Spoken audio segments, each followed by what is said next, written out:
What's your net? Going down here to check it from low ceiling. Yeah, okay.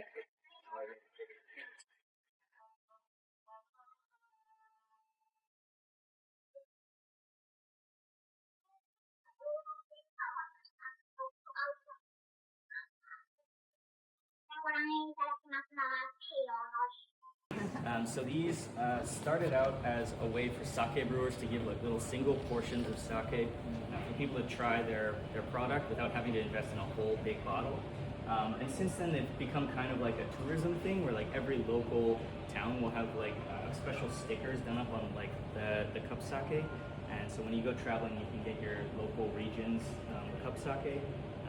Every town in Japan has like a little cute mascot.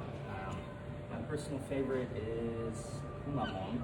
There he is. He's a little bear from a town called Kumamoto, which is where my family originally came from in the far south of Japan. And kind of coincidentally, he's like sort of being put up as like a Japanese brand ambassador. Just like events and stuff, they bring out Kumamon. He's really from a small town in the far south. Super popular though. But yeah, this like sake, it's not super strong. It's only about like 12 to 15% usually, so like, pretty equivalent to drinking wine. So I'll tell you, like after 5 or 6, it doesn't really feel like I've been drinking wine. To like pray for good harvests, and in Japan, lightning is considered a good omen because lightning brings rain, and then rain brings a big rice harvest. So that's a common theme you're going to see in the temple. It's like not only looking for like good rice harvest, but also like wanting a lot of rain. The two statues on either side are the thunder god and the wind god. They want those summer storms to come in and bring rain to the rice fields. This cake was rebuilt after World War II in the 60s by the founder of Panasonic. Oh wow. It's just like a private donation. And so the characters on that big lantern actually say like the Japanese word for Panasonic, Mitsui Corporation. It's a little like advertisement. Right. I think they got their money's worth because this is one of the busiest religious sites in the country, and so like millions of people walk under that lantern every day, or every year, sorry.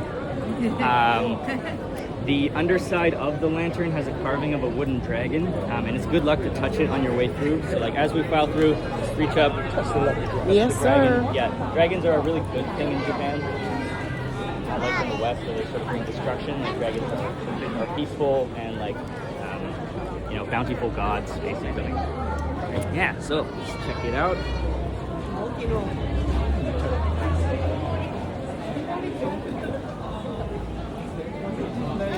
Oh, this is the dragon?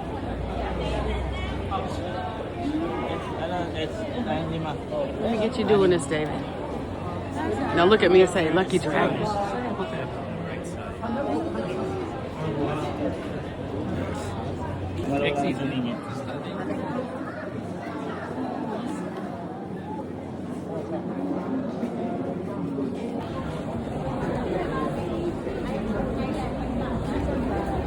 Where's the guide at?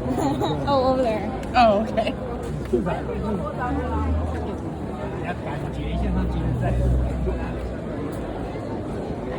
It's actually not too busy today. This is This is by, slow. this is Okay. by Asukasa standards. Normally we would be like fighting to even get this stuff right. The other side, so these are two statues of Buddhist gods that represent dragons. The one that we're looking at here is the golden dragon, and then the one on your left is the sky dragon.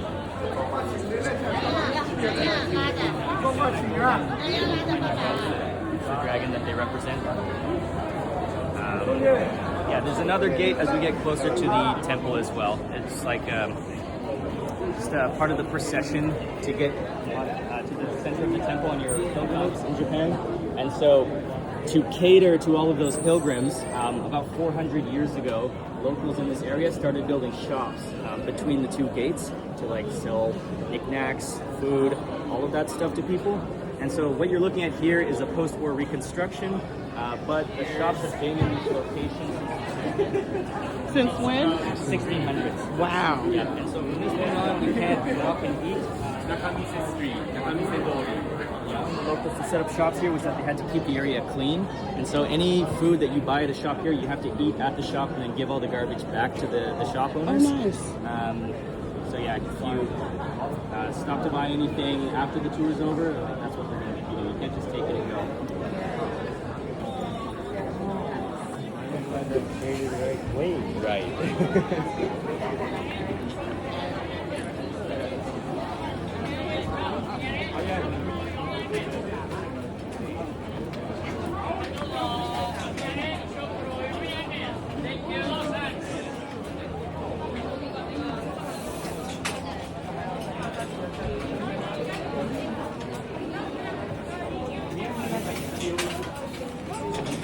These are called ningyo-yaki. They're like a local baked cake type thing.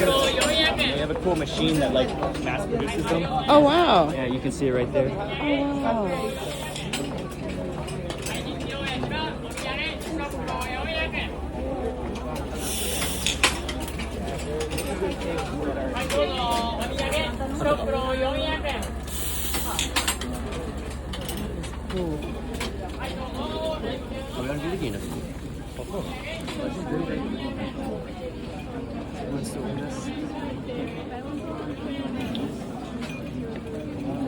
I'm sorry.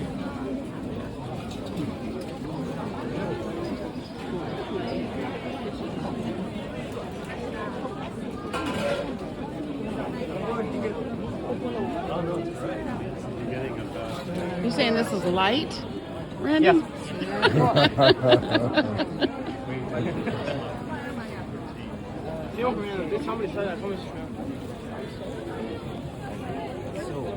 You guys just come right here. This shop over here sells sort of reproductions of a traditional Japanese style of art. It was basically pioneered in this neighborhood as like woodblock prints. So they would have artisans that carve like wooden blocks, and they'd paint each one, stamp a paper like 10 times, and you have a finished painting. Oh, wow.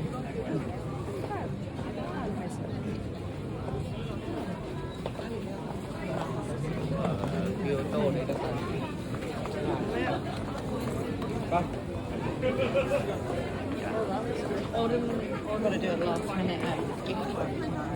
And they go to Don Quixote. Just buy loads of silly, kawaii things for everyone.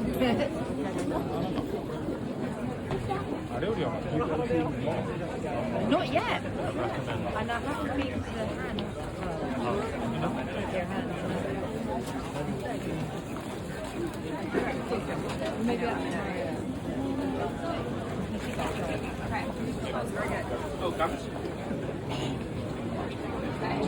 Head off to the left here, a little bit more space. This place is huge. Yeah. So this is another one of those markets. Yeah. And the owners live on the top.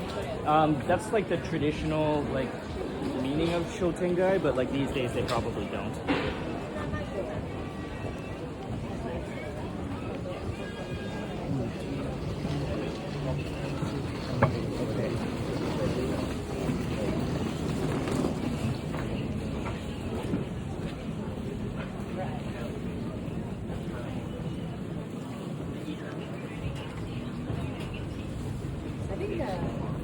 What do you think about just going on your page and just going live?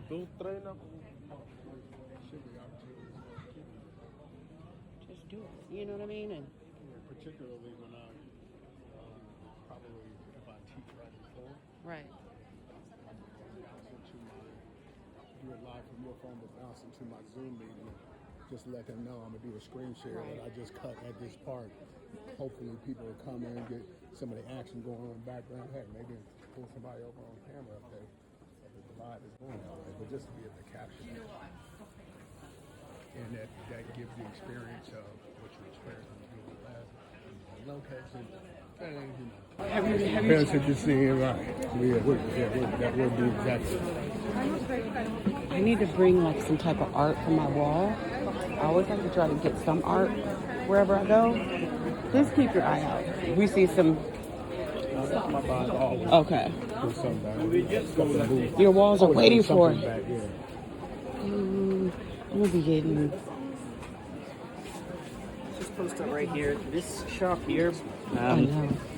has a lot of like graphic T-shirts, and if you look, you can find ones that have spelling mistakes. Yeah. Which is kind of fun because like, yeah.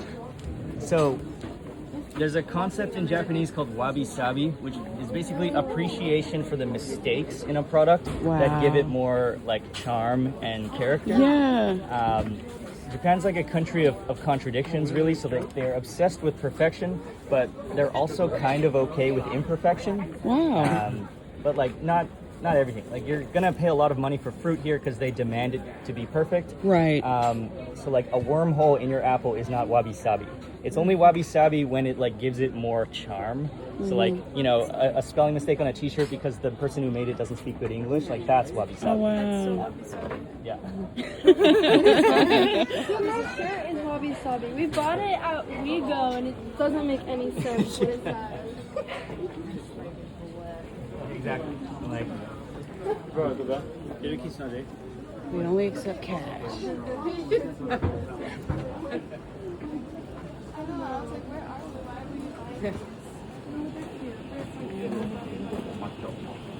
you bought anything then?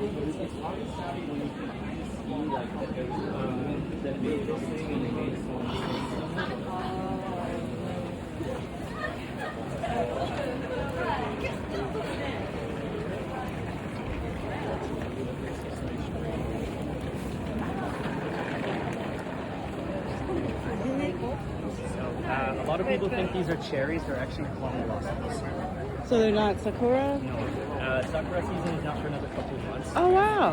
And the way you can tell plum blossoms is that they have a rounded petal, whereas sakura will have a V-shaped notch. This is a plum blossom. So you can't tell by color. They kind of all run from like white to pink. It's the shape of the blossom. Okay, so yeah, over my left shoulder is Tokyo Skytree. It's the tallest building in Japan. It was completed in 2012 as a television broadcast tower, actually. The idea is like it was hard to get TV signals in the dense towers in like downtown Tokyo, so they built one tower that was way taller than the other ones that they could like beam the signals down from. And obviously, it's a tourist attraction too.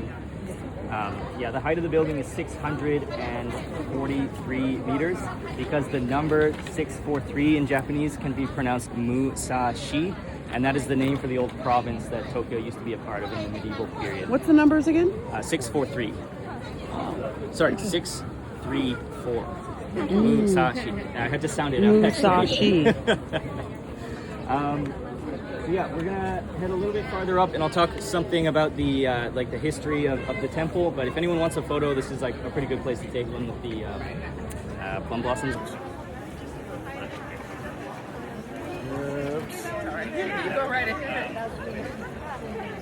Tallest structure in Tokyo, and that is not a cherry blossom. That is a plum blossom. It is not cherry blossom season yet. That's for another 2 months, and if business goes as planned, I can still be here.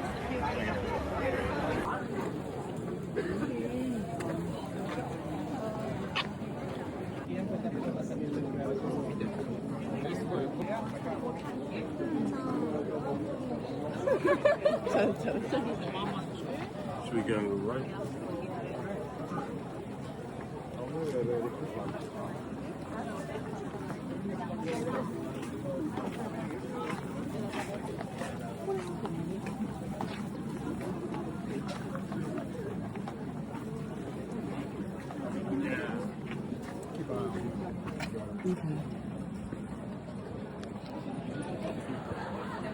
I am.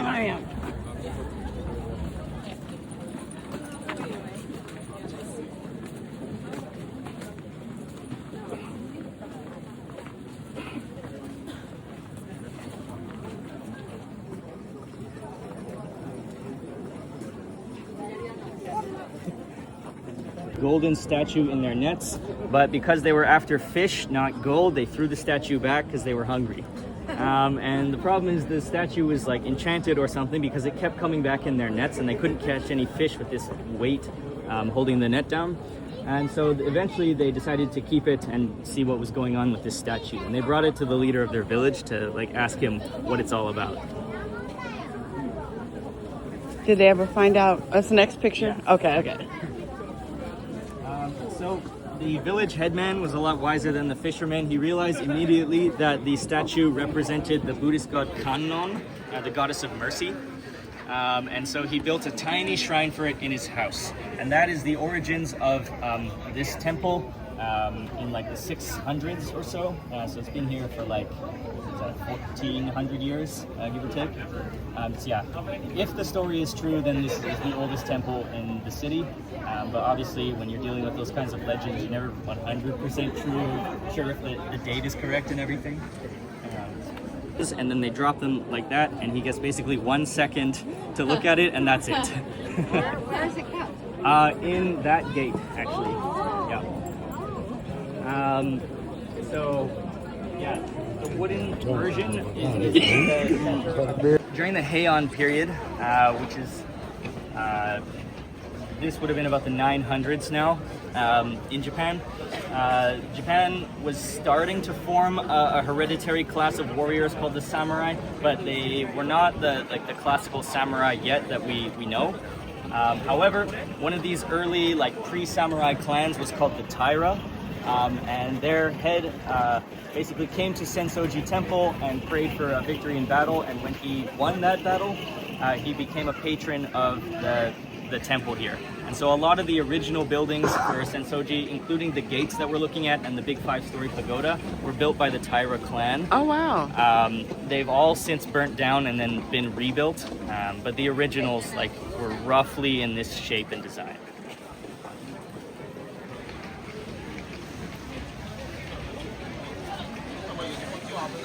So by the 1200s now, the Taira clan had been defeated by their arch rivals, the Minamoto clan. And the Minamoto became something called the shoguns, which was the great general of Japan. So they weren't the emperors. The emperors lived in Kyoto and were kind of just religious figures. But all the real power from this point until the 1800s was held by samurai from these warrior class systems. And so the Minamoto clan basically, after booting out their Taira rivals, also became patrons of Sensō-Ji temple. And you can see a lot of the traditional hairstyles, the top knot, the samurai wearing armor now. This is the beginning of warrior rule in Japan, and it would last for 600 years. Group of samurai to become the shoguns. So in 1600, Tokugawa Ieyasu basically ended something called the Warring States period, where for the last 150 years, from the mid-1400s to 1600, there was breakdown of control by the central government, and every regional samurai lord was fighting all the other ones for control of a bigger piece of territory. The Tokugawa clan eventually conquered every single other clan in the country, and they became the last and most successful shoguns in Japanese history, leading to something called the Edo period, which was a real cultural flourishing for Japan because it was a prolonged period of peace. It allowed people to focus on the arts, the crafts, and a lot of the food that you think of in Japanese culture. It came to be during the Edo period.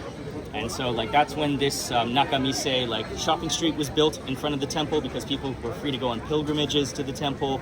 And Asukasa, this whole neighborhood, really became known for traditional Japanese crafts. And even to this day, a lot of those crafts shops still exist in this neighborhood. You can go check them out. That's pretty good. Puppet shows, tea drinking, performers on tight ropes and stuff. And it was a very lively and vibrant neighborhood. Honestly, not too different from what we see today even. Festivals that they have at the temple, there's the Golden Dragon Festival, the Dance of the White Herons, and those weird looking guys are the 7 lucky gods that are supposed to be associated with this temple in Buddhism. They don't look that nice, but apparently they're good.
最後の最後触れてたよ。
Like your leg like this. And do them both ways.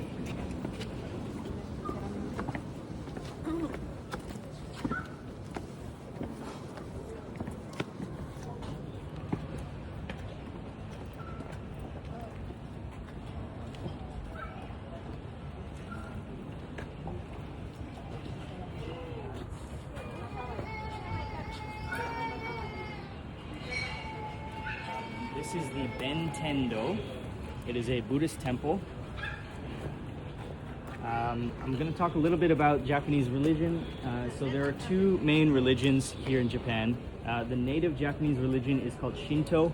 It's a nature worshipping religion that basically believes that every mountain and river and tree has a god living inside, and they build shrines to honor those gods as well as like their ancestors. Any Shinto shrine, like place of worship, will be called a shrine. And you'll know it's Shinto because there will be that traditional Japanese gate called a torii, with the two posts and then the horizontal beam. So that's a Shinto shrine. This is a Buddhist temple. Buddhism came to Japan originally from India, of course, but through China. In the 5th or 6th centuries, it started making its way over, and it slowly became quite popular until it basically became like a part of Japanese culture as well. And Buddhism is not like an exclusive religion, neither is Shinto, and so most Japanese people will do like a bit of both. And they're not like super religious about it either. Like they're not really, trying to honor like an actual god inside a tree. Religion is very cultural to Japanese people, so they're doing it because it's just like tradition and practice. This temple, though, was built to honor the goddess Ben-Zaiten, who is the goddess of water, and also kind of all things that flow. So like music, poetry, even snakes, anything that like flows. So once every 12 days on the snake day, they will open the doors of the temple. Unfortunately, it's not today. They apply like the Chinese zodiac of animals to the days of the year as well. The bell is kind of like how in church bells in the West were rung to like tell people what time it is. They did the same thing here. Traditionally, the bell was rung 6 times a day so that workers would know like kind of roughly what part of the day they were in. These days, they still ring it at 6 a.m. every morning. Must be a super nice, you know, alarm clock for everyone who lives nearby. You can't turn it off. And on New Year's, they ring the bell one. Yeah, we're just gonna sleep by real quick. I think they're done taking pictures. That is a Shinto. It is the treasure storing gate. It is made out of concrete so that hopefully, unlike all the other buildings, this one won't burn down in case of a fire. And so because it's fire resistant, they put the sacred Buddhist sutras of the temple houses in there, as well as, I believe, the golden statue, although like they're kind of hush-hush about like the statue itself. So yeah, again, big lanterns underneath it, and when they have big parades and stuff, they'll take the lantern down to make room for like a dragon that they pass through the gate and things like that. There's 2 guardian deities on either side called Agyo and Ugyo. Like, to me, sounds like caveman names. Doesn't really sound very Japanese. But you'll notice as we pass by that one of the statues has his mouth open and the other one has his mouth closed. It stands for A and Hi, which are the first and last characters of the Japanese alphabet, the hiragana or katakana. And it symbolizes like the beginnings and endings, opening and closing, kind of like yin and yang. Yeah, pass through again, and then we're going to stop on the far side of the gate. We'll talk about the other side. Why do the statues have a scary, mean look on their face? Because I guess it wards off evil. Like, they're big and bad, but like they're our big and bad guys. Same thing with the dragon? Yeah.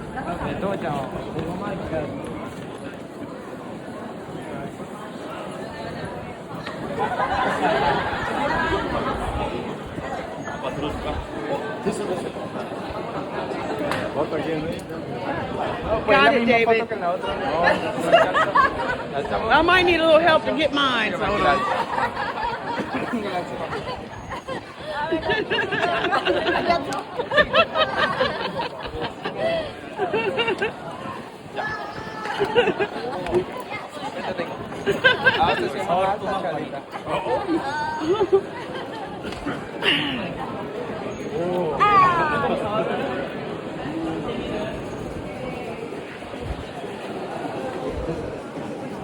Some folks have to jump to touch. Sandals that are said to be worn by Agyo, imagining how big they are. They're made in Yamagata Prefecture by hand, and then they're redone every 10 years.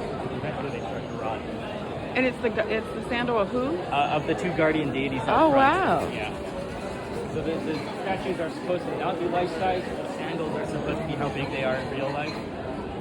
Wow. But instead of building a statue that big, they just made the sandals, and they're like, picture the rest. I don't want to build it all.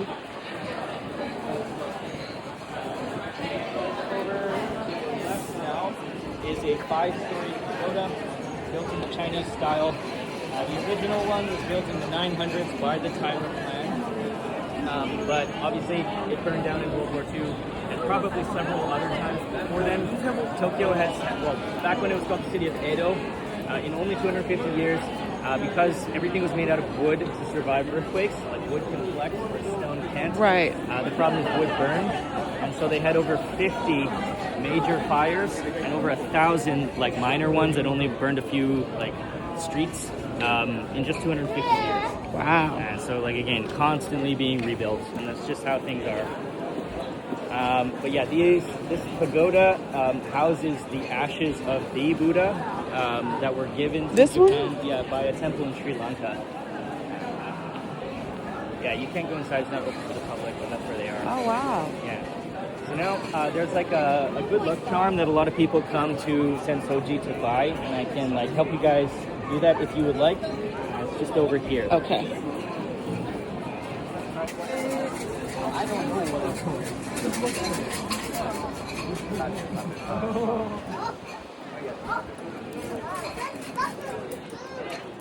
Okay, So, Sensō-Ji, obviously very popular with tourism, but especially in January after New Year's, it's also really popular with Japanese people who come to get their New Year's fortune for the year. The majority of the fortunes that you can buy are actually not good or neutral. It's a pretty good business model because then you have to keep buying them until you get a good one. Right. But basically, for a 100 yen donation, you can shake one of these metal hexagon thingies and then flip it over, and a rod with a number is going to come out. And then you can just open one of the drawers that correspond to the number and get your fortune. And if it's a good one, you can keep it either in your house or like on your person. I keep mine. I got a good fortune right after New Year's, actually. It says I'll be lucky in business and health and stuff. If you get a bad one though, don't keep it. Obviously, you don't want that bad luck to stay with you. So you're gonna tie it to one of those boards.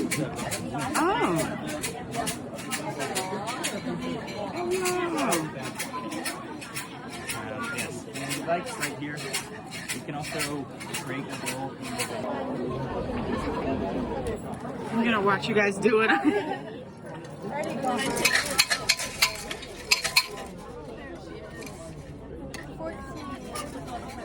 got 66.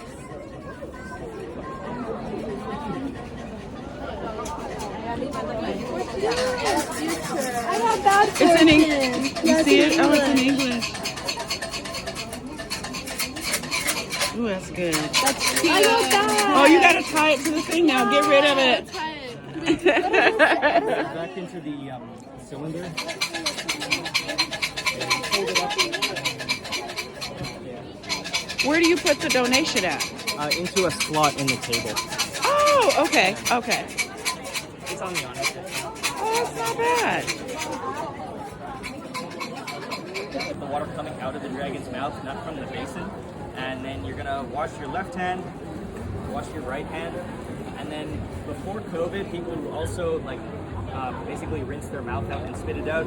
But ever since COVID, we've stopped doing that, so you can kind of just pretend, or you don't have to do it at all.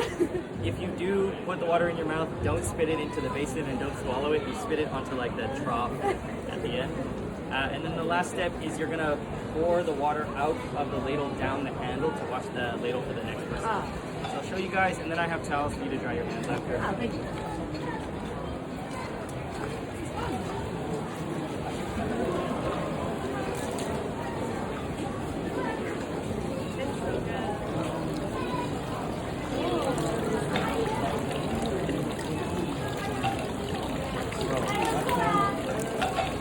Right hand,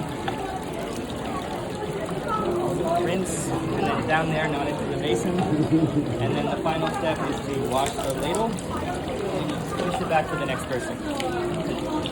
Hey, David, you're on.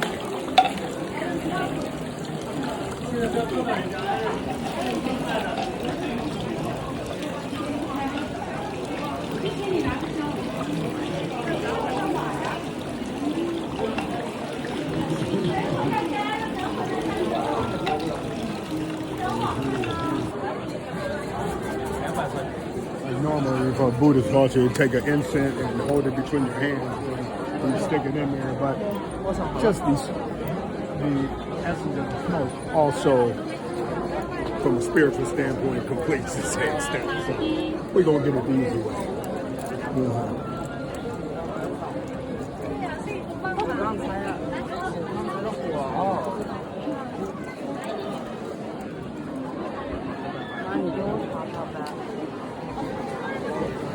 So cool. The fact that you even knew that. Uh-oh. I did that to so many temples when I was in Really? Buddhism. I had to show you all that video. I'll show it to you today. I've got a lot of stuff. I forgot how much stuff I had, so I went back and looked. We have to go back to the group over here. But you actually, how did you know all that? I know you studied. The monks took me. And they taught me all that stuff. In Thailand? Head into the center part Wow. of the temple.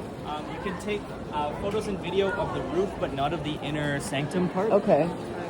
We're going to sneak up on the right side, and then I'll get you guys basically to the front where you can just make your offering. You don't need to wait in line. Don't clap. We are going to just approach the temple, bow, If you have a small denominational coin, you make an offering. Traditionally, we use the go-en or 5 yen coin, the small brown one with a hole in the middle, because go-en sounds like the Japanese word for relationship. And so if you throw the 5 yen coin in, you'll have good relationships. I can give you guys some change if nobody brought any. I did. Okay. Good relationships. I know, right? That's good. So yeah, so you'll go up to the, basically they have a box where you throw the money in, bow, coin, clasp your hands together, make a wish, and then bow again, and then off you go.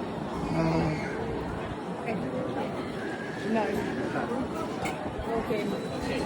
After we're done, at the front, you can look around, there's like a lot of cool stuff inside, and then we'll sneak off to the right. Bow, make a wish.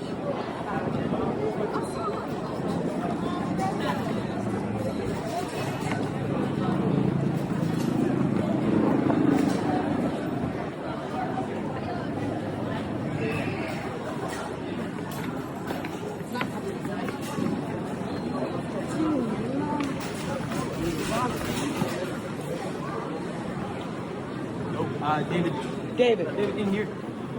Oh. He's doing his thing. This is the cool one. Okay, okay.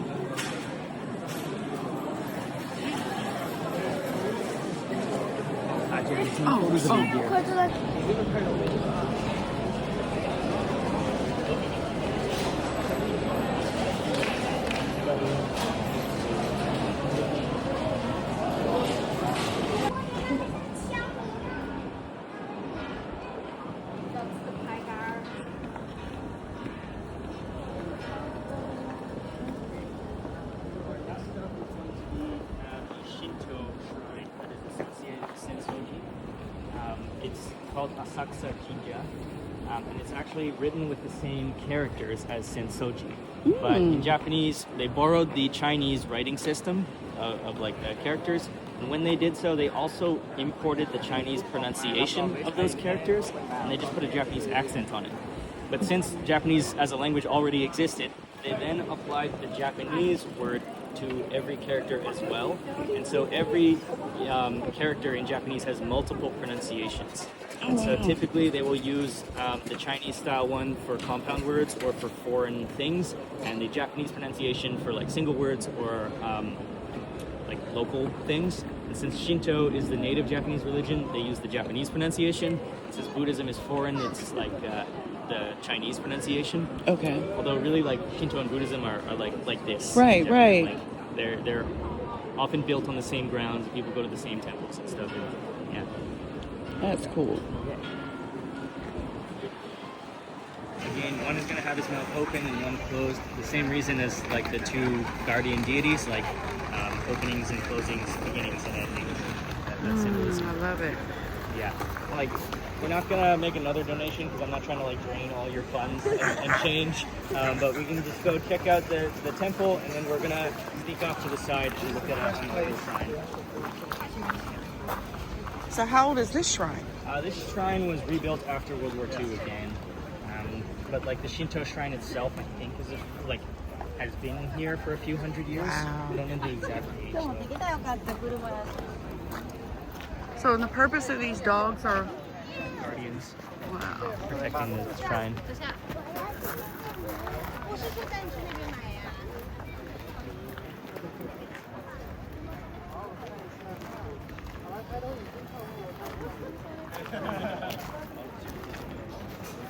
So, unlike in Buddhism, it is a kind of sushi called inari sushi, which is like a rice ball wrapped in like a candy dried tofu wrapper.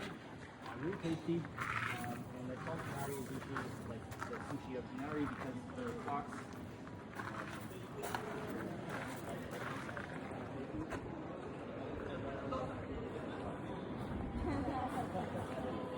And watch your head going through, especially on the way out.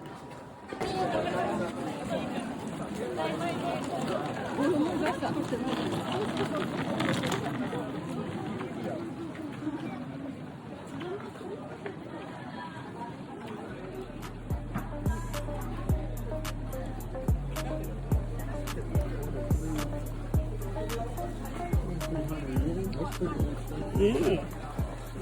Look at all these.